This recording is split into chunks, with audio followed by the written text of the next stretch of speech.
Okay.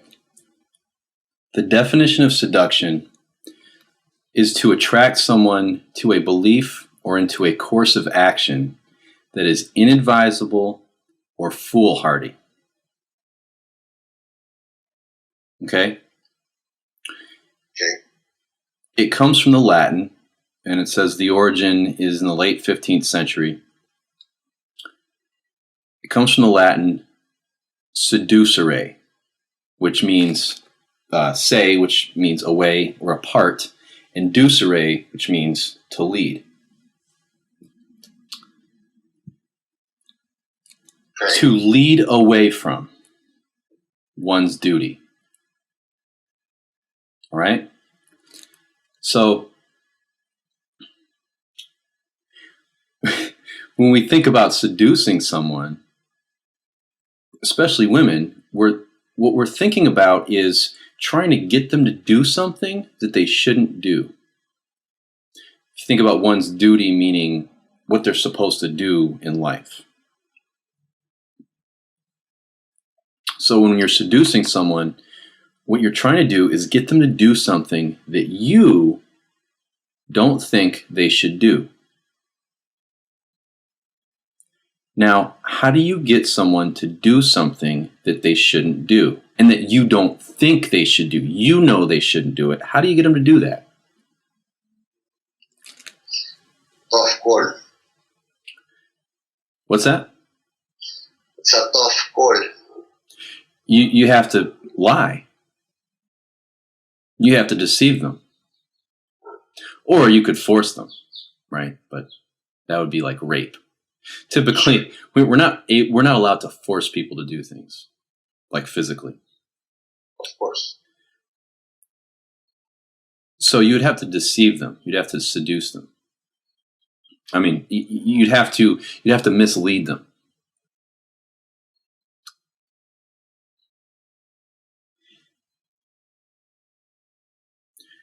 Well, it's true that women risk more sexually than men do. They risk getting alone with a man that they don't know very well, and he might be crazy. He might hurt her. He could rape her. Even if she does like him and he's a nice guy, he's a good guy. If she has sex, she risks getting pregnant. She also risks contracting an STD, which, because of the physics of sex, women tend to have a higher chance of contracting an STD from a man than vice versa. She risks hurting her reputation if people find out. More than anything, she risks the man thinking less of her. And if she's having sex with him, it's because she likes him. So she doesn't want you to think less of her. It's sort of a catch-22, isn't it? Yes. She wants you to like her because she likes you. But by doing an act because she likes you, by physically saying I like you with her body, she risks you not liking her anymore. I don't think that's right. I don't think that's natural, but that's normal. So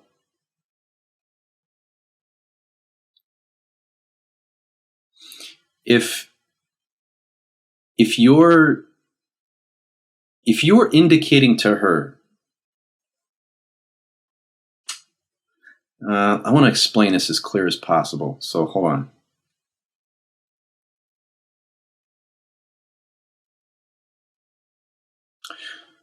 Okay, seducere, to take someone away from one's duty. To get someone to do something that they shouldn't do.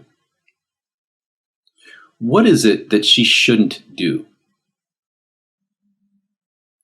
I just laid out all the risks, all the things that potentially could go wrong, or the downside of sleeping with a guy. Sure. However, think about this. Humans are still here. We're at the top of the food chain. We've survived. We've had sex. Everyone before you has had sex.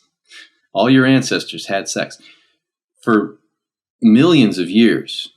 Humans, modern humans, Homo sapiens sapiens, and then our ancestors before that, and going all the way back to single-celled organisms. Males and females have come together. And yet, for women, they risk so much. And yet they still have sex. Sure. Well, the reason for that is because they love it. They like to have sex. I suspect that women typically enjoy sex more than men. Good sex, when it's not just the man being selfish and trying to get his rocks off, but it's actually passionate, connected sex. I think the internal experience of the woman is more intense than the man's, on average. The reason why I think that is because she's risking more as well. I think there would have to be built into our DNA, built into our biology, a reward for having sex. That's why humans continue to have sex, because it feels good. There's this reward. There's the desire for it, and then the reward, the payoff. Nature saying, good job, keep it up, right? Well, the reward for the woman would have to be pretty big to compare to or outweigh the risk, the fear. You understand? Yes. So she has a lot. She's risking a lot, but she's also the reward is greater. That's why I think women's orgasms are so intense, and why they can have so many, and why when a woman's having sex, she looks like she's just in ecstasy. She's just lost. She's overwhelmed. She's just in total sort of oblivion. It's intense. The reward is great.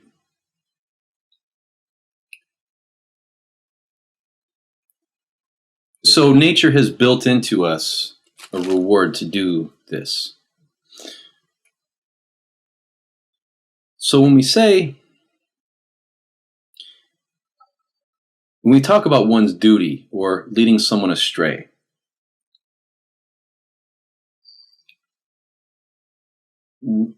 what is it that she shouldn't be doing? What's bad about that? What's bad about a woman having sex? What's bad about a woman having sex with the guy she just met? What's bad about it? Is it dangerous for her, possibly? Yeah. But if you don't have any intention of hurting her, then it's not dangerous. She might think it is, but it's really not. What is it that she shouldn't be doing?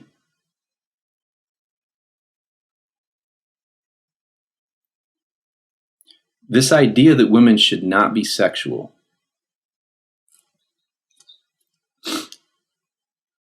makes women have to pretend that they aren't sexual.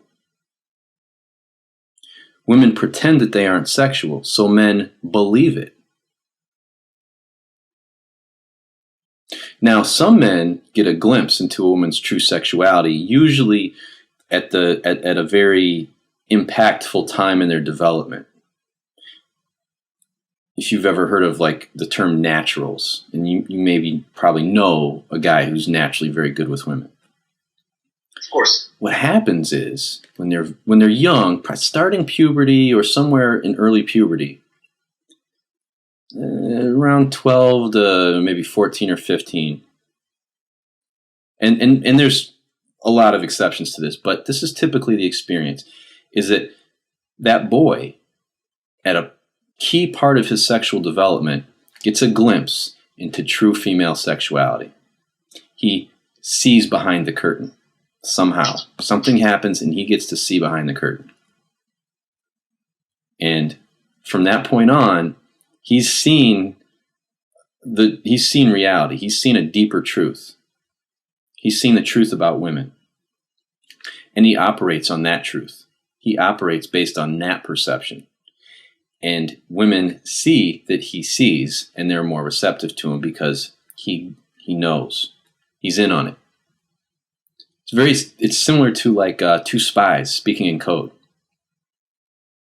Only the code is in your eye contact. It's in the choices you make. It's in the way you think. It's not actual code words.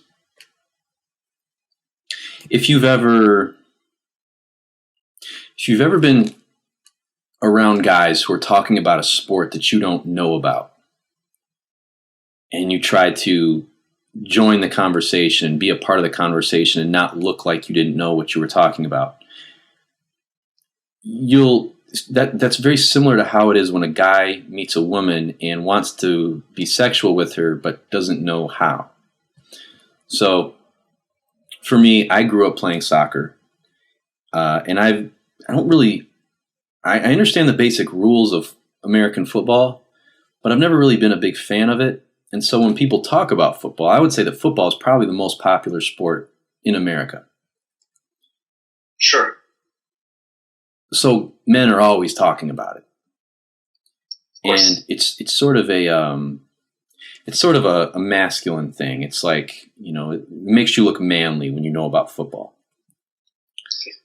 Which is silly, but whatever. So because really, what are you talking? You're talking about watching other men. There's nothing manly about that.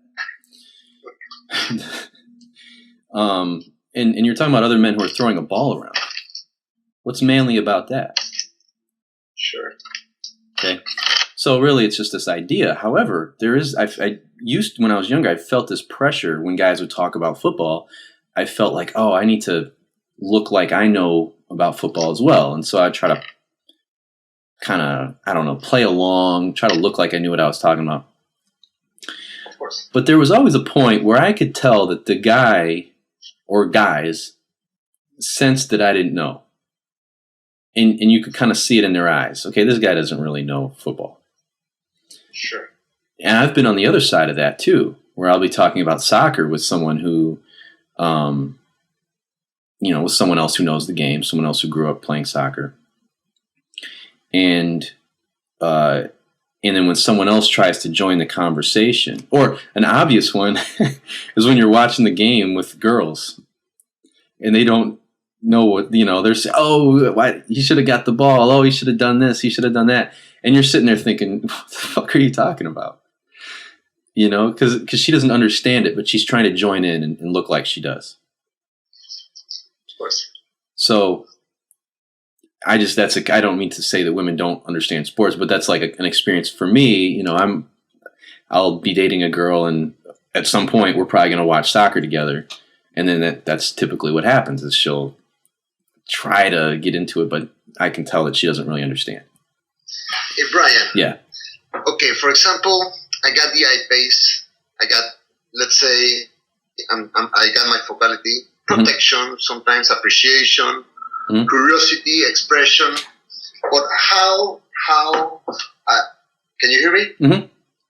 Okay, how I pass or how do I go from that situation to to speaking in that code about the sexual part inside of the sexual truth about her sexual part. Yes, I'm getting to that. Okay. This is all coming back to I-PACE and how to do it. But it's see, the thing with I-PACE, the I-PACE focalities is you really have to understand them and understand why they are what they are. When you understand the why, then you can just use them all the time. To the point where you don't have to ever think about it. I mean, you'll be consciously making decisions, but you won't have to think, okay, which focality do I use right now? It'll just happen.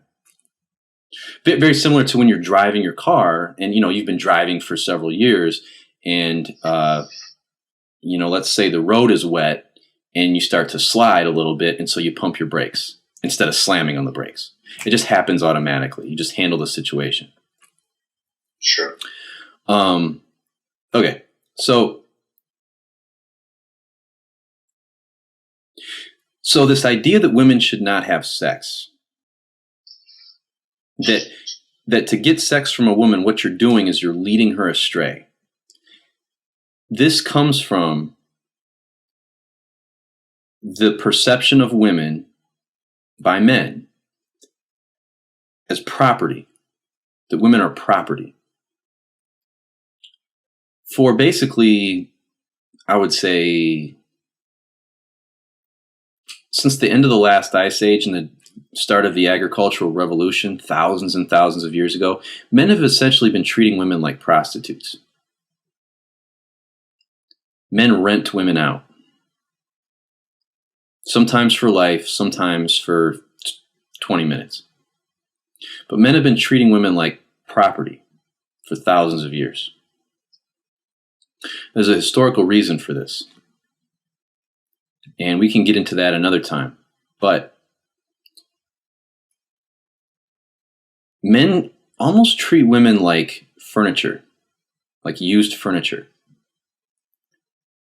And I know that sounds extreme, and when I say that, I'm not saying that I agree with that or I think that that's right. I don't. I think it's horrific. I think it's a plague. It's a mental plague on humanity. And it's the reason why we still have wars and still have poverty and still have violence and we still have fear and hatred for each other. It comes from this fundamental misperception of women as property. And I can explain where that comes from at another time, but I want to kind of get to the point here. Women are not property. When a woman has sex, when a woman is penetrated by a man, or does anything sexual, anything physical with a man, or shows her body in any way, that doesn't actually change her value. But we think it does. We believe that it does. Because women are seen by men, and have been for a long time, as essentially machines to make babies for us. You know how when you go on Craigslist and you want to maybe buy something, the more it's been used, the less valuable it is? Yes. Like a mattress. It's been used, it's had 3 owners. You don't want to pay as much for that mattress. Of course. A car. Car is a great example. I should actually use car more often. The more owners, less valuable. So,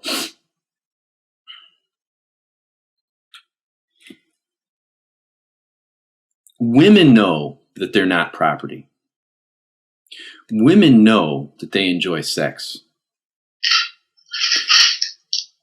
But they also know that when they reveal that, men will see them differently.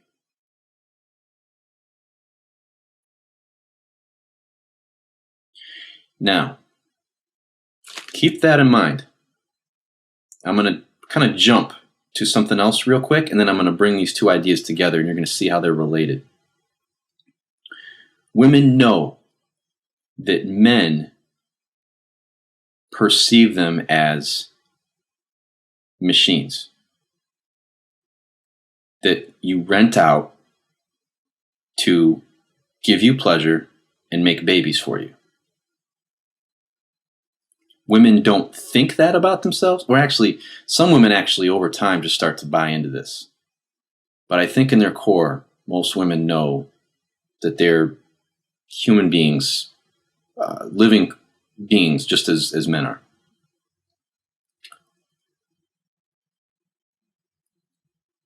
Now, women know that men think this way. Men, from the male perspective, think that women are not sexual and don't want to have sex. that you either have to pretend to be her suitor for marriage, or you just ask her if she wants to fuck, and hopefully she says yes, and then she's a whore, and you don't value her. It's one or the other. Madonna whore complex, basically. So that's how men see women. Not realizing that good girl, that nice woman, that woman who has a great job, or I'm sorry, let me say that normal woman that has some sort of career, or is going to school, or is just a regular nice woman, and doesn't necessarily wear revealing clothing, doesn't act in what would be considered slutty. She's just a normal girl. That woman loves to do all the kinky, freaky shit that you want to do too. That woman loves to get fucked. That woman wants a guy that she can give blowjobs to all the time. That woman loves to be kissed and touched and grabbed and manhandled and pleasured and licked. And she loves to role play and talk dirty. She loves all that. But she can't show that because she knows that will change how she's perceived. That will lower her value, her perceived value. So she has to hide that.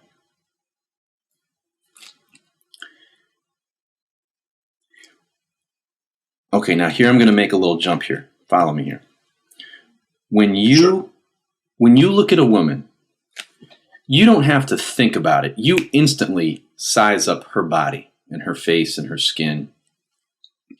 And you're wired to do this.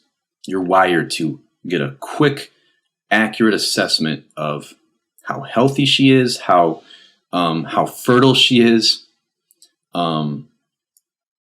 maybe even how sexually receptive she is. You look at her hip to waist ratio. You look at her skin. You look at her hair. You look at her eyes, and you're making all these really complex, rapid fire calculations. We think that as men, we're simple, stupid, animals, and we'll fuck anything that moves, and you look at a girl and it's so shallow, right? Guys are so shallow. All they do is they look at a woman's body, and that's, it's just a simple base process. Well, it's really not. It's extremely complex and advanced and dynamic and developed. It's really perceptive. I mean, you can probably, as a man, see a woman fully clothed, maybe even wearing a sweater, from maybe a city block away, from maybe like 30 yards away, 40, 50 yards away. And you can tell if she's physically attractive or not. That's extremely perceptive. That's some powerful wiring. That's some really amazing machinery right there going on. Well, women are just as perceptive, if not more. I actually think they're more perceptive. But not necessarily of your body. Just like you're wired, your attention is calibrated to a woman's shape, the color of her skin, the smoothness of her skin, the gloss of her hair. Just as your attention is calibrated to that, her attention is calibrated. But her attention is calibrated to how you think, what you believe about yourself and about other people. That's where her attention is calibrated. Now, you have very little at risk when you have sex with a woman. She has more at risk. So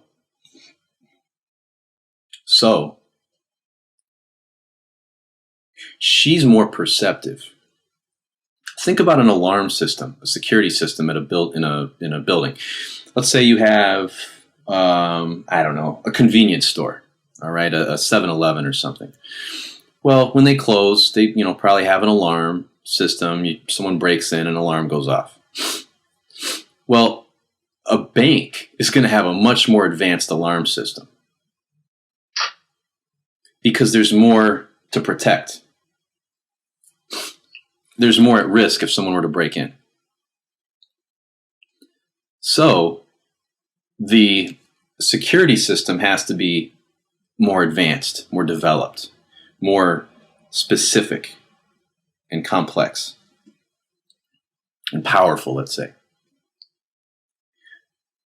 So with a woman, her attention, her sexual calibration, a woman's calibration for potential sexual partners is more developed, more advanced, more complex, more specific, more sensitive, let's say. A woman's calibration for a potential sexual mate is more sensitive and powerful because she has more at risk. So just as you can instantly size up whether or not you want to have sex with a woman can instantly size up whether or not this guy would be, a good potential partner. But you can have sex with more women than women can have sex with men. Physically. It doesn't take you long. I mean, really, if you wanted to, you could have 30-second intercourse with women all day if you wanted to. Women can't. Women can only have one baby at a time, or, twins or whatever. But they can only give birth, they can only have one pregnancy at a time. Whereas men can get a bunch of women pregnant, as many as you have time for, as you can actually have sex with. Sure. So women need to be more picky. That doesn't mean they don't like sex. That doesn't mean that they're not interested in having sex with the guy they just met. Doesn't mean any of that. It just means they're more picky. And what are they picky about? How you think. Imagine if you already had like a harem of women. Like you already had like 50 beautiful women that wanted to sleep with you all the time. Your standards would be very high for for any new woman you met. Okay? So women have a standard. It's a little higher than men, and it's not about your looks, it's about how you think. The cool thing is it's very easy to go beyond that standard because most men are pathetic. Most men are bad with women. Most men don't have any idea of any of the stuff I'm talking about. Even men who are naturally good with women aren't conscious of what they're doing, so they're not consciously able to continue improving and developing. They can't continue to evolve because they're not conscious of what's going on. Whereas, if a guy who's consciously learning all this stuff can surpass the naturals that he knows, which has been my experience and, my students having like a couple guy friends who are really good with women, learning this stuff, and then now you're the guy that they envy. So it's a common experience because you're consciously in control of your development.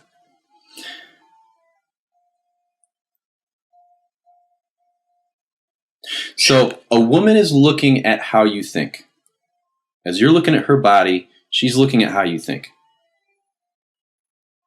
There's an ice cream truck passing by. Awesome.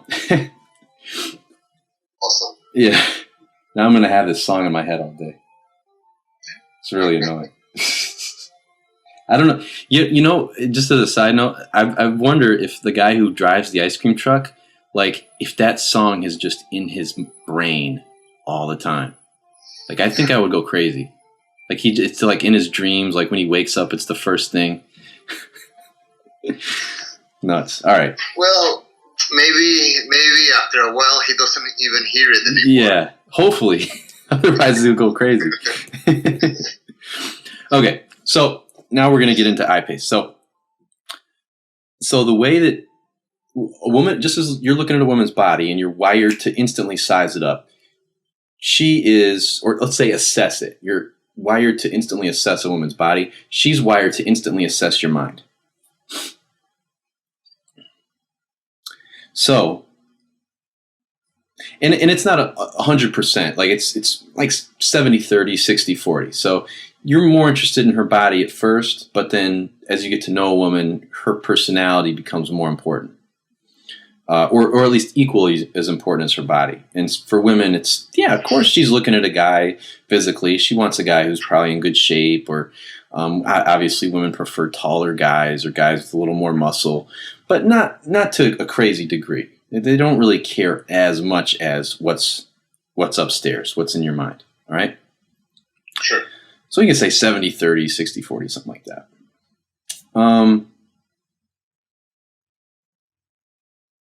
And it's that 60%, that 70%, that way, that how you think, that you can control. And that's where we maximize your potential. Now, in your free time, hit the gym, eat right, take care of yourself, dress well. You can do all these things. But in this moment, walking down the frozen food section at the grocery store, and there she is, there's nothing you can do about any of that. But you can control how you think, what you pay attention to. If you don't have a six-pack yet, there's nothing you can do. And the good news is she doesn't care that much. And no woman really honestly cares that much about a six-pack either. So I'm just using that as kind of to illustrate. Of course. Now, when women are aware of this ownership, this sort of mentality that men have, this perception of women as not being sexual, but wanting to get sex from the woman, but also thinking that if she does have sex with you, that she's less valuable. Women are aware that this is how men are thinking. Most men. However, if you know the truth, if you're speaking the code, or you understand the code of female sexuality, you're going to think in a certain way when you meet a woman. And again, she can tell, because that's where her attention is wired to focus on. So she can tell. So when you interact with a woman, you are either saying, I'm seducing you, or and this is the other way. This is the good way. I'm leading. Okay? You're saying either I'm a seducer, in other words, I'm a deceiver, I'm a manipulator, I have a guilty intention, I want to take, or you're saying, I want to lead you into something good, into something better. You're not. You can either say, I want you to have sex with me, but you shouldn't. So I'm going to try to get you to do it. And then I'm going to abandon you. I'm going to get rid of you. And run and high five all my buddies. Or you're saying, you should have sex with me because it'll feel good. It'll bring us closer. And I have no reason to and no intention to abandon you afterwards. All right? You can say one of those two. You can say either one of those things. 99% of men are saying the first one. What I'm going to teach you to do is to say the second one. And you don't say it explicitly. You say it through your messages. That's where communication happens, is in messages. You've heard probably the term, or the cliche that body language is 80% of communication and all this stuff. There is no 80% or any percentage. This is a silly notion. Communication happens through messages. Communication is implicit. Humans are wired to not believe what they hear explicitly. And especially women. Especially women, more so than men. Men tend to take things at face value because that works for men. And there's biological reasons for that. women tend to look at the implicit meaning. They ask why. That's why they're always asking you, what are you thinking? Because they can usually kind of tell. But the minute they can't, it's like, oh, uh-oh. Almost like if you were to talk to a woman on the phone and she sounds really pretty, but you don't know what she looks like. It's like, uh-oh, what's she look like? Well, with a woman, when she can't tell what you're thinking, uh-oh, because that's what she needs to know. That's what's important to her. So communication is implicit.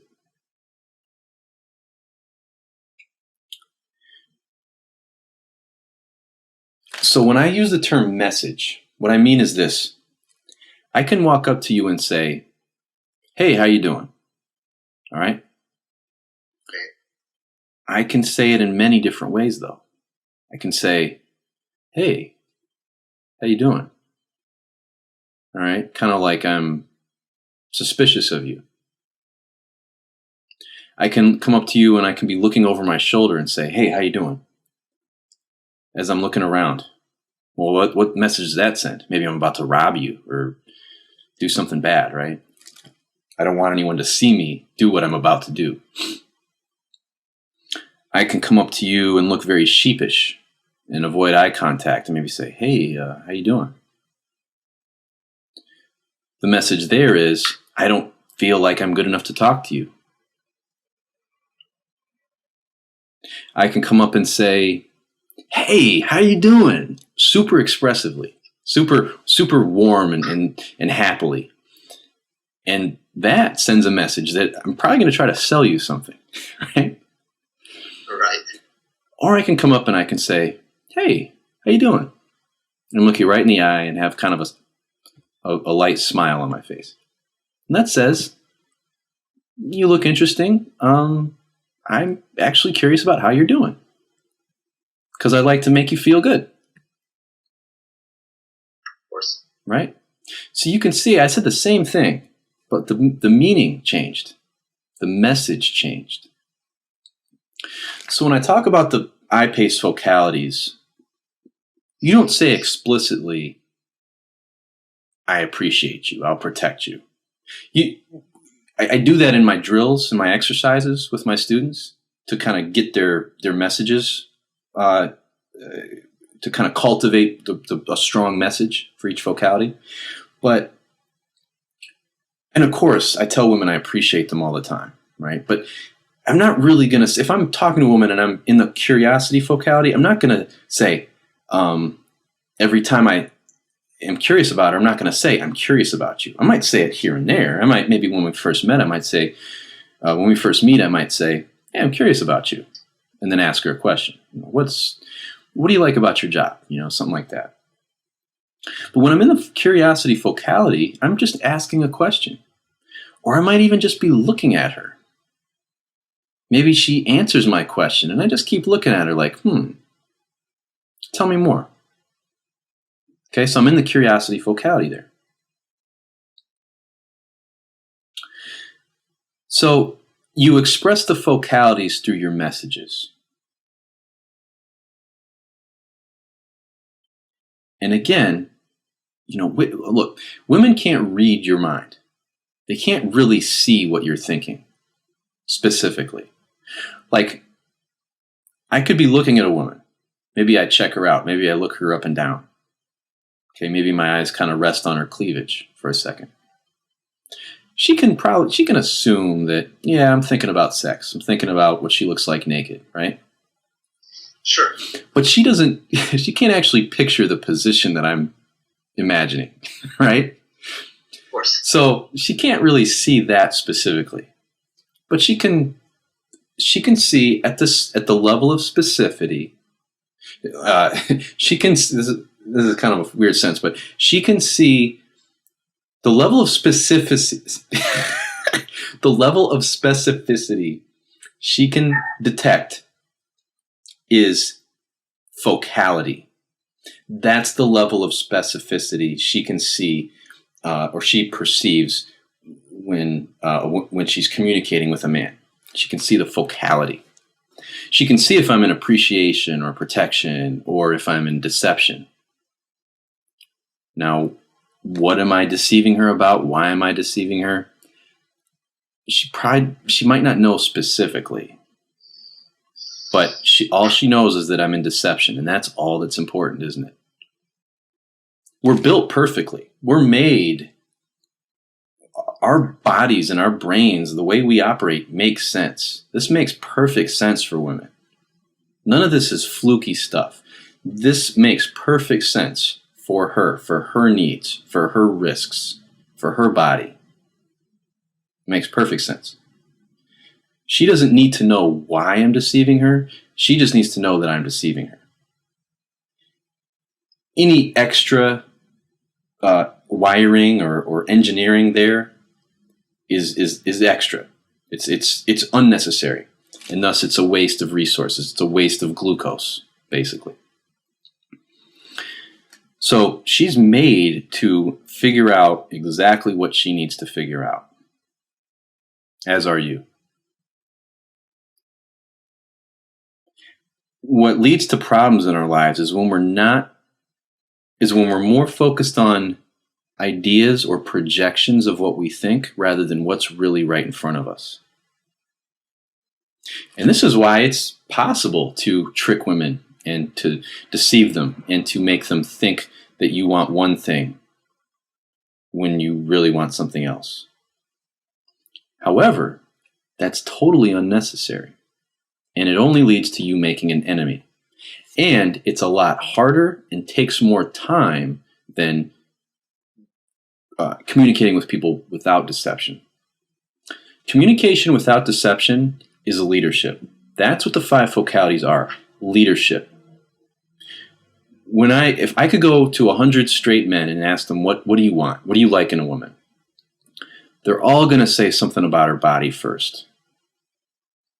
Then they're going to probably say, and then she's caring, or she's sweet, or she's smart, or she's funny.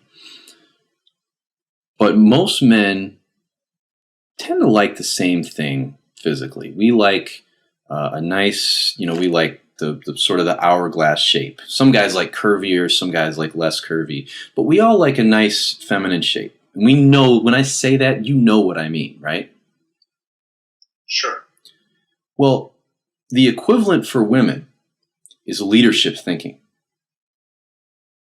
However, if you were to ask 100 women, what do you like in a man? What kind of man do you want? What's attractive to you?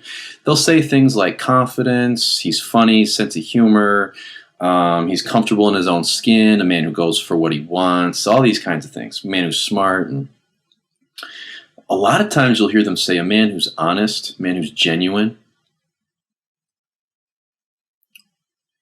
What you probably won't hear is a man who's a leader.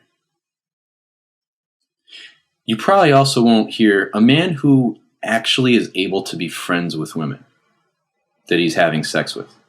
A man who's able to be a friend and have sex with a woman. He's able to be a friend with a woman that he's having sex with. You won't hear that answer. And the reason for that is because the word leadership is almost never used when it comes to a sexual context, when it comes to dating. The reason for that is because we base the dating process, really the mating process, we base it on seduction, which really comes back to ownership. So this is why no one says leadership. This is why women won't, if you ask a woman what kind of man do you want, she's not going to say a leader. Because no one's ever said that. No one's ever equated leadership with being attractive to women. She'll say confident, funny, or confident, sense of humor, honest, a man who's passionate about the things he wants, a man who goes for what he wants, a man who's comfortable with himself. All these are words for leadership. You understand? Yes. How do we do leadership? It's all in your mind. I think I read that Napoleon was like 5'5" or something. He was really short and ugly. Yes. But he was one of the most amazing leaders ever. it was all about how he thought. Alexander the Great. I've read that he actually had a very kind of sort of an effeminate pretty boy type of appearance, but he was a monster. He was vicious and he was brilliant, a great leader. Leadership happens in the mind. Leadership is not G.I. Joe. It's not a square-jawed, 6'3", male model. Leadership is Gandhi. Gandhi was not a good-looking guy. Leadership is Martin Luther King. He was kind of chubby. He had like a boy face, right? So, sure. So leadership. I'm just illustrating the point that leadership happens in your mind, and that's why being tall is like the most common physical trait that women like, because being tall, it gives you the sense that that tall person can see farther, and that he, I think that's a big part of it. He can actually see farther. He can see threats earlier than other people, and it's harder to reach his head, which is where you do all the damage in the fight. So it's harder to defeat him or to basically incapacitate that man because his head is harder to reach with your fist or your weapon. And those are that's the reason why, being tall is an advantage physically for a man. It's not just that being tall is aesthetically nice looking. There's a reason for it, right? And it comes down to leadership. Being tall, people tend to instantly assume that guy is more of a leader than other guys who are shorter. This is why eye pace can do wonders for your sex life if you're a short guy or a not very buff guy, because you just ooze leadership. You just emanate leadership. So it doesn't matter how tall anyone is. Any guy standing next to you is. He doesn't even exist. So, in fact, it would actually benefit you once you really get a handle on eye pace to be around other men who are physically bigger and stronger and maybe taller than you, because what happens is you tend to stand out more than they do because your leadership thinking is so much better, so much more powerful than theirs. I actually tend to do better with women when there's other good-looking guys standing next to me, because they just look like tools. They just look so silly. It's like, wow, this guy's 6'3", and who's this redhead who's just like so much more confident and powerful than this guy? Women tell me all the time. They assume that I'm like 6'2". I'm 5'10". All right? So it's funny, right? Like, they say, "Look, what are you, like 6'2"? I'm like, no, I'm fucking 5'10". Okay, I don't tell them that. Say, how tall do you think I am? Okay, well, yeah. You know what's interesting? I'll actually gotta tell you a personal thing too. Women always overestimate how big my dick is. For the same reason. For the same fucking reason. I'm not hung or anything. It's women just assume that. It changes their perception of you. Okay? So eye pace is also how to have a big dick. Also. Yeah. Eye pace adds a couple inches, I'd say. So, anyways, okay. So you're gonna want to listen to this again and understand all that. I really urge you to listen to just put it in your MP3 player or something. Just let this play over and over and over. Now, getting into the specific eye pace vocalities. You were, excuse me, Brian. Yeah. You were referring to play what over and over this conversation. Yeah, I'm gonna upload this as an MP3. Okay. Yeah. Okay. All right. Yeah. Okay. So I can sit here and explain to you the concept of vocalities till the cows come home. This is something I've been working on for years. And I could literally sit here and talk for a week about vocalities, and I could get real weird on you with spirituality and all that kind of stuff. But what'll serve you the best is that you start applying them in real life, and then you'll start to understand them. So instead of explaining them to you, I'm going to give you some exercises that you can use to kind of understand them from the inside out. Okay. I'm going to give you some exercises to do by yourself, and then some exercises to do socially. Okay. The first exercise I call EVR. It stands for experience, value, and rules. Experiences, values, and rules. I want you to picture yourself a year from now, 2 years from now, and 5 years from now. And I want you to write down or describe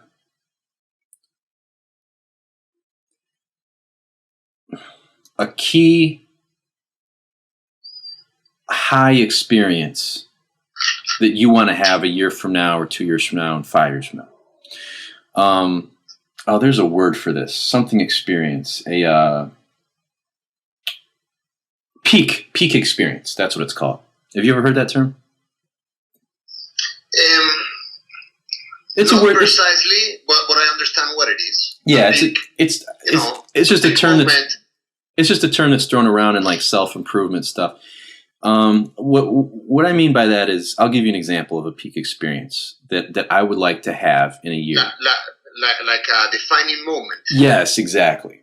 Like my defining moment was when I closed a deal that X year, and from there on, then things start picking up. Right. So with that situation, zoom in on a specific moment where maybe not even after the deal happened, but maybe like during the deal, where you just felt really sharp and powerful and strong, and like you really had a grasp on what was happening. Okay. And, I want you to think about where you were, what things looked like, how you were standing, how you felt inside, how people were looking at you, how you were looking at others, the words you were saying, how fast you were talking, how fast you were moving, all the details, what you smelled, what you heard, everything. Okay? Okay. So you're going to do this with a peak experience you want in a year. All right? Okay. And then you're going to do one for 2 years, and then you're going to do one for 5 years. So one of mine, is in 5 years, I'd like to be standing on a boat, on like maybe a small yacht or a large sailboat, and I'd like to be looking out at the ocean, and I'd like to have a woman standing next to me, rubbing my back, while I hold a glass of really good scotch, and I'm looking out on the water. And I have $1 million in my bank account, at least. And I'm not worried about money or what's gonna happen tomorrow. I'm just relaxed. Okay, so that's like a peak experience I'd like to have in 5 years. Okay? Okay. Now, in this exercise, we're going to work backwards from those peak experiences. So, how did I get there? How did I get there? How did I get on that boat with that woman, with that scotch, with that relaxed feeling? What happened? Now, I'm not going to get into that, but I want you to ask yourself that question. What happened? What did you do? Okay? Sure. The next question is, why did you do that? In other words, what values were you enacting? What values were you enacting to do the things or thing that led to that peak experience? All right? Why? That's what a value is. Why? Why did I do it? Okay? Okay. Now I want you to... Okay. Why did I do it? Mm-hmm. So for me, let's say with the yacht, basically, I wrote a book that changed how a lot of people thought about relationships and thought about themselves, and really empowered a lot of people. And so they were willing to pay me a lot of money for it. And so I made a lot of money off a book that helped a lot of people. Okay. Why did I write the book? Sure. All right. I wrote the book because I wanted to express myself. I wanted to kind of show the universe who I am inside. I wanted to make my mark and impact the world in my unique way. I wanted to help a lot of people.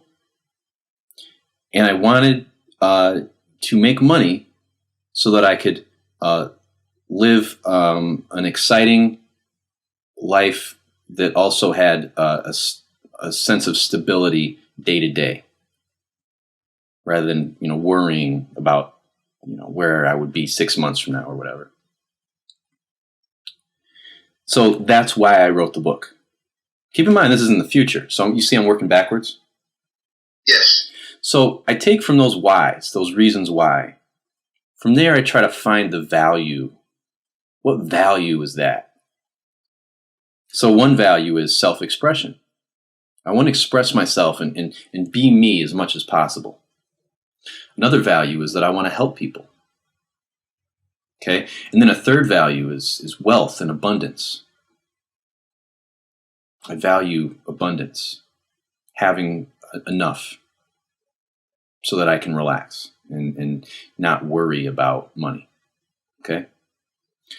Now, of those values, I think the first two are the most important. Because when I think about it, there really is no security in this world. Nope. So I want to look at my values and say, well, which values do I value? Which of these do I really want to focus on? Which one of these are sort of more like pride and ego versus values that are actually coming from a place of power? And with those values now, working backwards again, I want to think about the rules that I have. What rules do I follow to enact those values? And I want to put those rules in specific contexts. So, what rules do I have for myself in a social situation? What rules rules pertain to yourself, and then you can't impose rules on others, but the way that sort of these rules or these values apply to people that you interact with is what I call standards. All right. So I have rules for myself, and then those rules, when applied to other people, are more like standards. I can't force anyone to follow my rules, but what a standard is, what a standard is if you can't follow that rule, if you don't enact the same values, well, then you're not meeting my standards. And that's okay. That doesn't diminish you as a person. It can't. It can't diminish you as a person. But I'm just going to choose not to include you in my life. You understand? Sure. So we're working from this peak experience, and I want you to do it with 1, 2, and 5 years, because you'll start to see trends when you do that. Yes. And what we're doing here is we're getting really clear on your values. Value over values.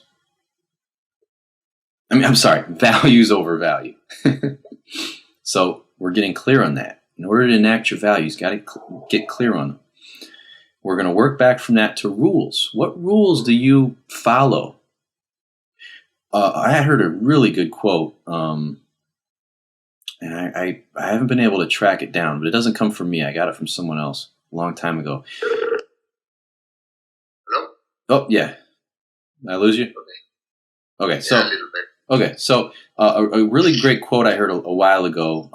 I didn't make it up. I don't know who did, but basically, you want to be a man that makes his own rules and follows them.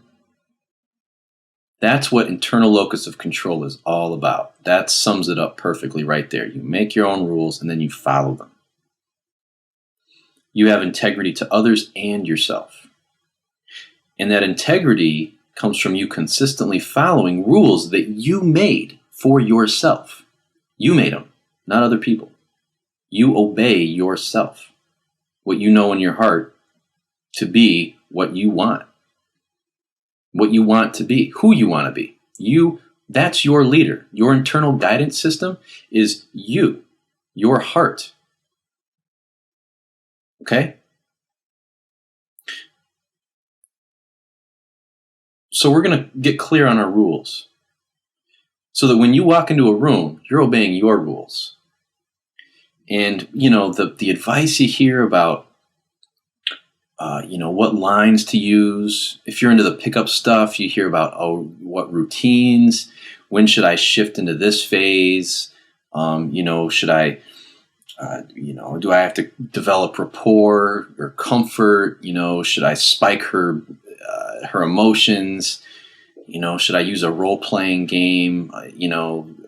All these different techniques, and whether it's an average guy, average mainstream advice about, be confident and make a joke, say something witty, or it's more complex pickup artist type stuff. You never hear, you hear all the fancy, surface level stuff. What do I say? Right? What do I do? But what really works, what really makes women notice you, and even if she doesn't notice you, when you walk up and talk to her, instantly she's like, okay, this is a man now. Where does that come from? That comes from making your own rules and then following them. All right? Okay. Now, the interesting thing is, there's a caveat to that. The interesting thing is, you've already been doing this.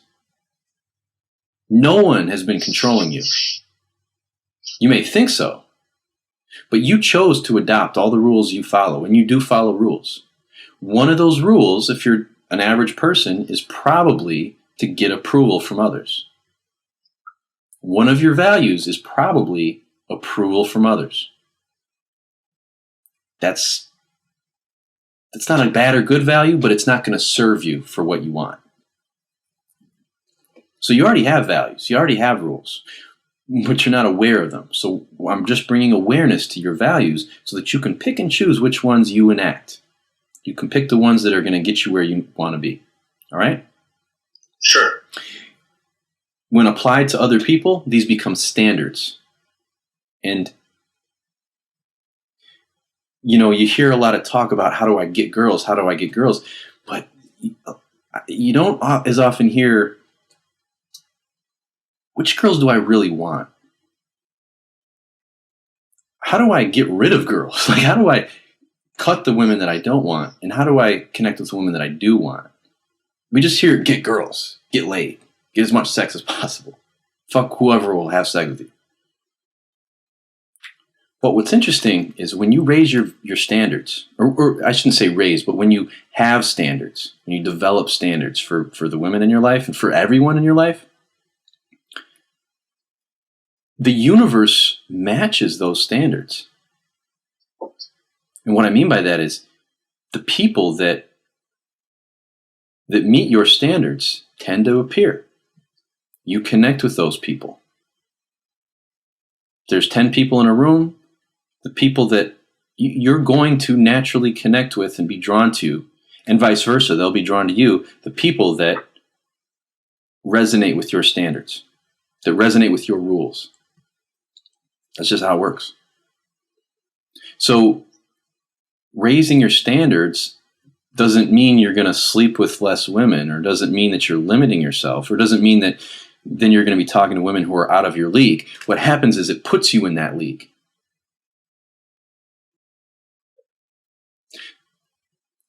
There's an abundance of women of all types. There's no shortage. So being picky can be an excuse if you're using it as a reason to not talk to the women you want. But that's different from having standards and sticking with them. My standards are very, I don't want to say high, but they're very clear. It's not about high or low. It's about how clear they are, how specific they are. And my standards are very specific. And the universe abides. It gives me what I want. I'm constantly put in front of the things that I want. I ask for them, and it gives it to me. Okay? You're already getting the people that you're asking for. All right? Okay. You got to figure out. The problem is you don't know that what you're asking for. So you got to figure out what is it that you're asking for, and then you start to take more control over your social life, your sex life, your love life. So that's an exercise you're going to do by yourself. Okay. Another exercise I want you to do is I want you to read these I-PACE sequences. I want you to notice that in certain ones, you'll see that I'm giving you the letter of the focality that I'm in every time I talk. So if you look at like bar, you see the E in front of the first sentence? Yes. That stands for expression. All right? Okay. Now, you're also going to notice that sometimes the letter is underlined. That means that I'm touching at the same time. Okay. And I'm touching in that focality. Okay. We'll talk more about touch, but the cool thing about the focalities is there's no separate system for touch. It's all focality. So what I'm saying and how I'm touching are the same thing.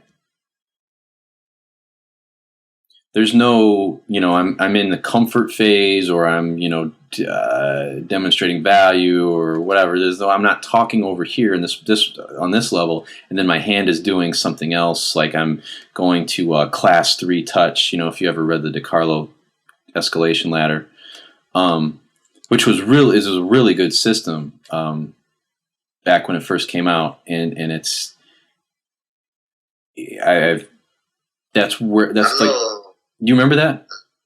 Carlos Suma or something like that. No, that's actually Vin DiCarlo. That's. Okay. Yeah, I don't know. Maybe Zuma stole it, but that came out like a long time ago, like 8 years ago, and it was good at the time. But things evolve, things improve, and of course. The problem with it, and again, it was great, and it helped a lot of people. It helped me as well. The problem with it was that it created this sort of dynamic where you're saying one thing but physically doing something else, and it's too much to think about.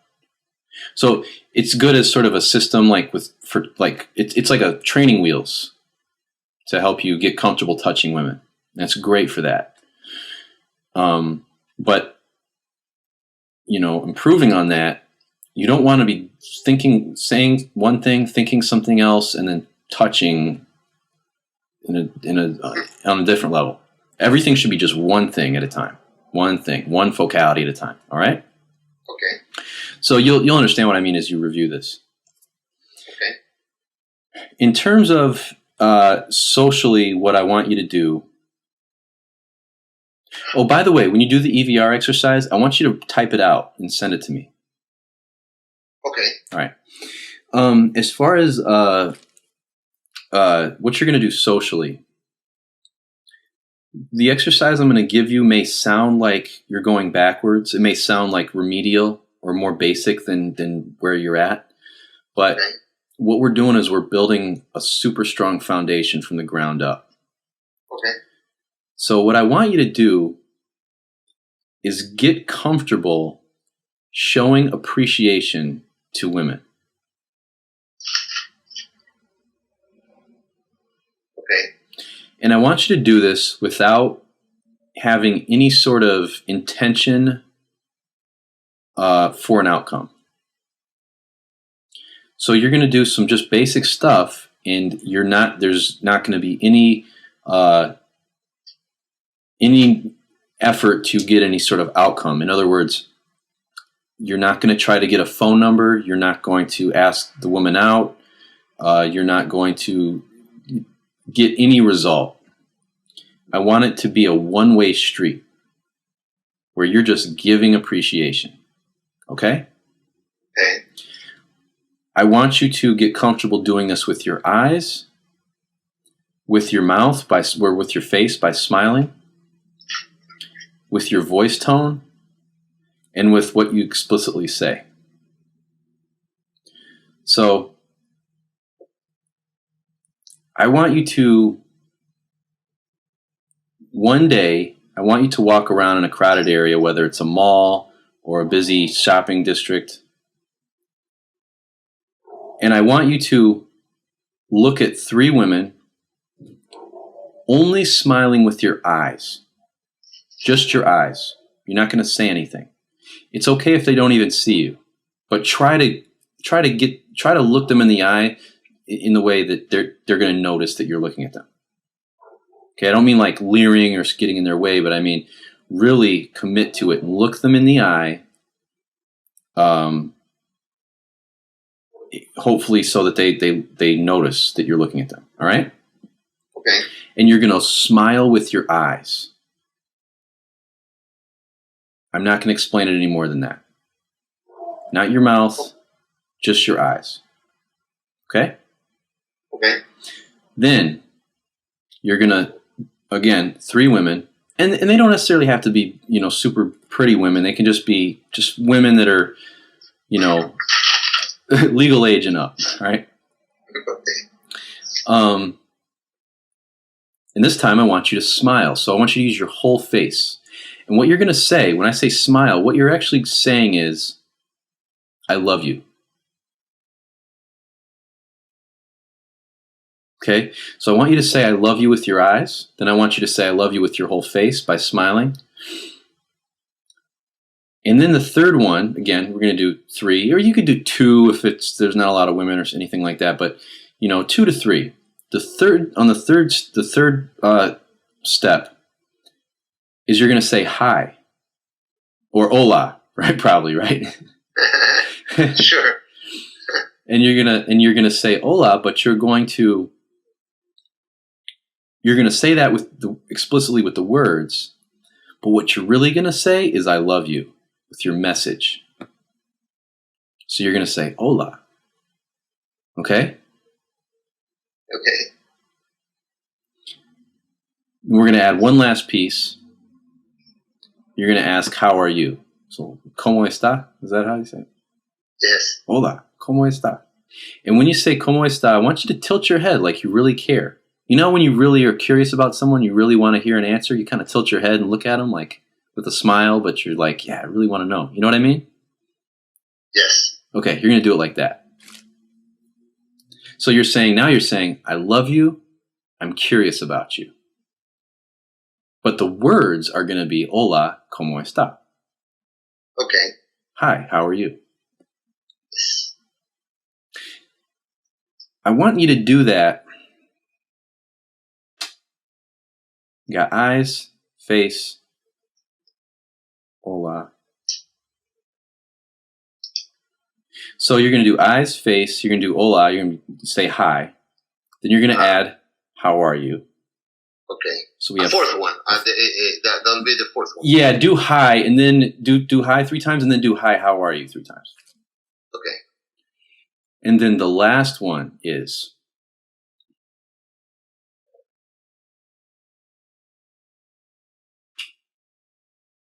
hi, you are so beautiful, or you are very beautiful.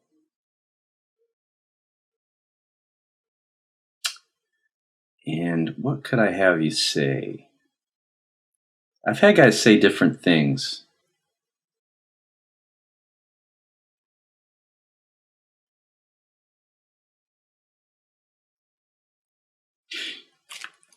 You are very beautiful. Thank you for making my day much brighter. Or thank you for brightening up my day. Now, I know this sounds a little strange. It sounds a little like romantic, right? No, but I can find my own wording with, meaning the same thing. Yeah. And now, from there, I'm not going to tell you to do anything.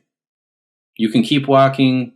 If she stops, maybe you talk to her some more. I'm not going to give you any instructions after that. I will say, all I'll say is, if you do that, homework is done. Okay. All right? All right. Now, I suggest that either on your phone or in a little notepad, I want you to write down your experiences. Did you start shaking? Did any of these make you uncomfortable? Your heart sped up? Did you find yourself making excuses to not do this? Did a woman look at you a funny way and, it kind of hurt your feelings, made you uncomfortable? Do you feel like you're talking too fast and women aren't hearing you? I want you to keep track of that stuff, all right? Okay. And so just keep a journal. I would recommend a small piece of notebook paper that you can keep in your pocket, and then later when you go home, type it out. So now you've done it twice. You reflected twice. And so much of your progress is about building your awareness. There's no one who can stand there and watch you. You got to do it for yourself. But at the same time, you want to be in the moment. So how do we do that? Well, you do the thing right now, and then you reflect on it as soon as it's over. Okay? And that'll improve your awareness, your social intelligence. Okay. So that's it. All right? Awesome. Obviously, review this call as well. That's just part of your homework. Okay. Okay? Awesome. All right. Any questions before I get off? So far, so good. Okay, you were mentioning that in this DI pace, some underline is when there's a touch, and also you mentioned something about some capital letters mean something. Oh, the letter in front of each sentence. Every time I talk, it's in bold. Okay, claro. Of course, these are conversations I've actually had with women. Okay. These are transcripts. Okay. So. All right. So in bold is me, and you can see the focality that I'm in. We're going to talk more about that in depth next time. I'm just giving you this. Okay. The letter is the focality. Yeah. Okay. All right. I got it. Remember I said I don't want to explain focalities in depth right now. I just want you to sort of start reading them and actually applying them, and then you'll understand what they really are. Because it's a very subtle concept. It's very subtle. Okay. All right? Okay. And just to sit here and explain it to you, I'd be trying to explain to you like 10 years of development. It's not necessary. No, it's awesome. Good trick. Yeah, but it's, I want to make the most of your time. So, thanks. So yeah, just read that kind of for fun. Just look at it, maybe print it out, write some notes. You're going to do the exercise when you go out. You can do that a couple days, depending on your time. Maybe you get through half of it one day and then do the rest of it another day, whatever you can do. Right. And then obviously doing that EVR exercise, and then just review the call at least once. And that's it. Okay. Nice. Yeah, you'll make a lot of if you do the homework. I'm not there. I can't kick your ass. I can't force you to do this. But I tell you this: if you just do what I tell you, you will achieve your goals and make tremendous progress fast. So just fucking do what I tell you, please. Right? No, of course. That's the point. Yeah. Okay. Next week we'll get more into some personal issues with you. You can sit there and tell me things about you, and that's just you kind of trying to explain yourself. When we really start getting into your individual issues, the way we do that is I give you these tasks and start getting sort of through the EVR exercise, and then having you keep a journal. I can start getting a glimpse into what's really going on with you, what your blocks are. And then we can start actually doing some more individual work with your fears and your beliefs and that kind of stuff. So it'll get more personal as we go. Right now, there's just really nothing to talk about yet. I got to actually I got to make you uncomfortable first, and then we can see what happens. Okay. All right? Sounds good. Okay, buddy. Yeah, we'll just stay in touch via email, and we'll reconvene, maybe next weekend, at the end of next weekend, just to keep it on a weekly thing. Okay, that sounds good. All right, great. Excellent. Okay, buddy. Okay, Brian, take care. Okay, you too. Bye.